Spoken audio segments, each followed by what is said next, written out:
આનો વિસ્તાર તો બહુ મોટો હોય છે, બહુ ઝાઝા વિસ્તારમાં આ વરસાદ કામ કરતો હોય છે.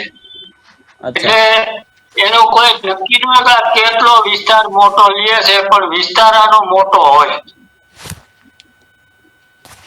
જી જી જી મગનભાઈ, હવે આપણે એ પ્રકારના વાદળોની વાત સમજી, દર્શક મિત્રો સમજી ગયા હશે કે આ જે ઘાટા કાબરચિત્રા વાદળો દેખાય જે ભારે વરસાદ લાવી શકે છે, લાંબો વિસ્તાર કવરેજ કરી શકે છે, જળાશયો ઉભરાય, જમીનના સ્તર ઊંચા આવે તેટલો વરસાદ એ પ્રકારના વાદળો પરથી પ્રકાશ છે. તમે જે પ્રમાણે ટીવી સ્ક્રીન પર આપના વિડીયો પર જોઈ એવા વિડીયો જે કાળા ડાર્ક કલરના વાદળો હોય છે જે ભારે વરસાદ લાવી શકે છે. મગનભાઈ, હવે આપણે બી પ્રકારના જે વાદળોની આપણે તસવીર મોકલી છે એ બી પ્રકારના વાદળોની વાત કરવી છે. જે બી પ્રકારના વાદળોનો આકાર કેવો હોય છે, કેવી રીતે ખબર પડે કે આ બી પ્રકારના વાદળો છે, કેટલો વરસાદ લાવી શકે છે આ બી પ્રકારના વાદળો? બી પ્રકારના વરસાદના વાદળો છે ને એકદમ વ્હાઈટ સફેદ હોય વાદળો, અને અચ્છા. એની વરસણી છે ને બહુ સીમિત હોય છે, કે ખેતરમાં માણસ કોઈ પણ ઊભો હોય તો ઈ ભલે તો એને ઠંડી ન લાગે એવો વરસાદ હોય છે, અને ઈ સીમિત જ હોય છે. ઈ એમાં કોઈ પાણી ચડાવવાની જમીનમાં કે એમાં ઈ કોઈ શક્તિ ન હોય, એટલે મોલને જોગવા માટેનો આ વરસાદ હોય છે. અચ્છા મગરભાઈ, આવા વાદળો ક્યારે દેખાતા હોય છે? બી પ્રકારના વાદળો ક્યારે દેખાય? ખાસ કરીને કયો મહિનો એવો હોય છે જ્યારે બી પ્રકારના વાદળો જોવા મળે આપણને? ઈ પ્રકારનો વરસાદ છે ને ઈ ચોમાસું બેસી ગયા પછી, આ એ પ્રકારનો વરસાદ સારો થઈ ગયા પછી આનો સ્ટેપ આવે, આ બી પ્રકારનો. એટલે ઈ વચ્ચે પછી ચોમાસાના એન્ડમાં ન હોય કે ચોમાસું બેસતા ન હોય, ચોમાસાના મધ્યમમાં જ આ વરસાદ આવે. એટલે આનો વરસણી છે ને ઈ માપે જ હોય, એમ કે ઓવરલોડ વરસાદ પડી જાય કે એવું કઈ ન હોય. એટલે આ વરસાદ છે ને દિવસે જ આવે, અને એ પ્રકારનો વરસાદ જે આવતો હોય ને એ 24 કલાકમાં ગમે ત્યારે આવી શકે.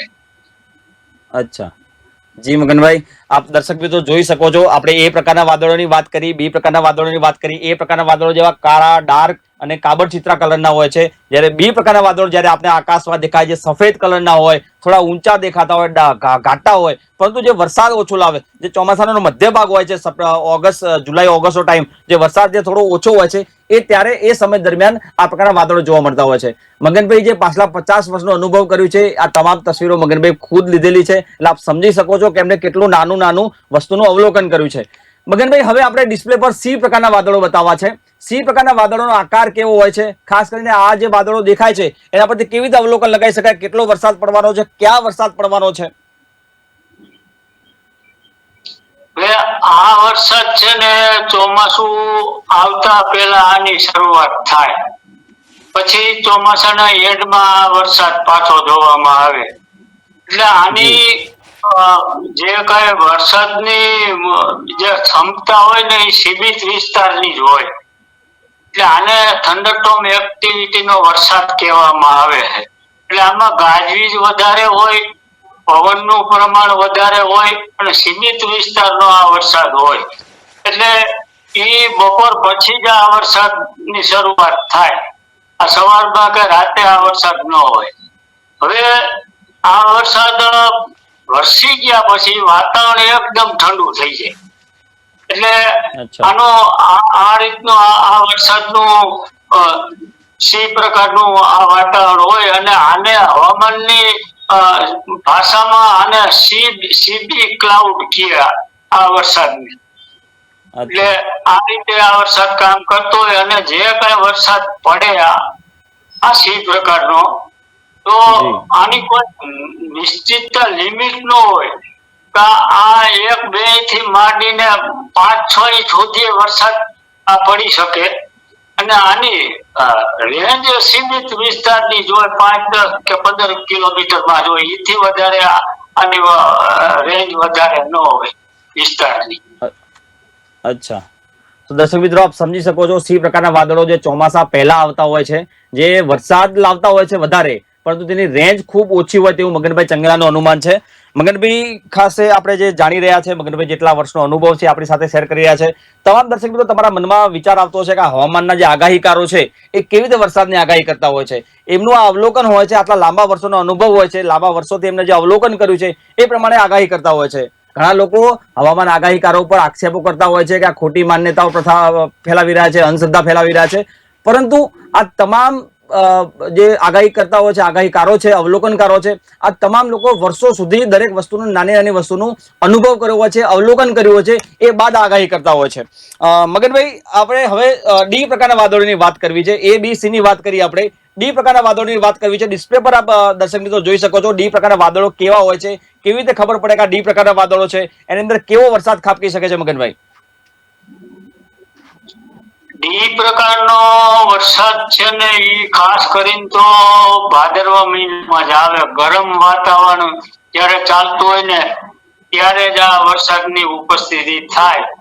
અને એવું મોટું ઊંચું તાપમાન હોય કે જી એમાં માણસ રહી ન શકે.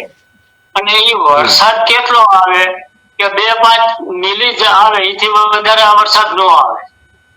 અને એવડું અચ્છા ઊંચું તાપમાન હોય કે જમીનની અંદર જે ઈયળોના કોસેટા હોય ને ઈ ફૂટીને બહાર આવી જાય ને ઈયળોનો એટેક આ વરસાદમાં કપાસમાં વધારે આવે.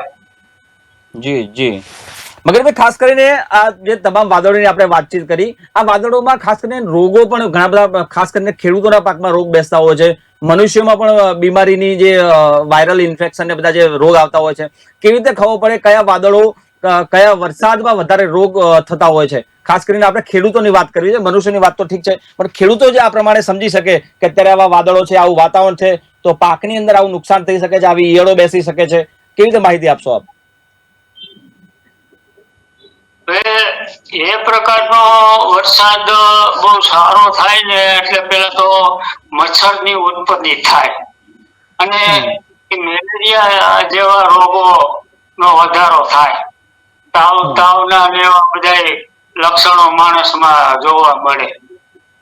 પછી બીજા નંબરમાં કે આ વરસાદ છે ઈ વાતાવરણ ચાલુ થઈ ગયું હોય એટલે એના હિસાબે આવો રોગચાળો થાય. આમાં આંખોના રોગ થાય. આ એ પ્રકારનો વરસાદ વધારે આવી ગયા પછી આંખોના રોગ જોવા મળે. હવે પછી આની ખેતી ઉપર શું કામગીરી છે તો ઈ વાત કરું તો માનો કે વાવેતર આ એ પ્રકારનો વરસાદ થઈ ગયો અને ખેડૂતોએ વાવેતર કર્યું તો એમાં આ વરસાદની પાણીની કુદરતી રીતે હું બહુ એમાં નથી સમજી કહો, પણ કુદરતી રીતે આ વરસાદના પાણીની અંદર ખેડૂત વાવેતર કરે એટલે કોઈ પણ બિયારણ હોય એનો લગભગ 80% જ ઉગાવો આવે, એથી વધારે ન આવે. અને આમાં ફૂગના બેક્ટેરિયા આ વરસાદમાં વધારે હોવાથી આ બિયારણને ડેમેજ કરે એટલે પૂરો ઉગાવો 80% થી વધારે આવી શકે નહીં.